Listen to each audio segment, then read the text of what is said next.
సాధించండి. ఇవన్నీ విన్న తర్వాత ఇక ప్రాణాలతో ఉండే హక్కు నాకెంత మాత్రము లేదు. ఇవాళే నేను తెలుసుకున్నాను, దాక్షాయణిగా గుర్తింపబడడం నా భార్య శాఖమని. నటించుకోవాలి నా శరీరం.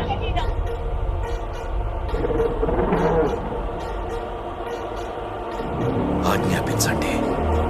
విధ్వంసం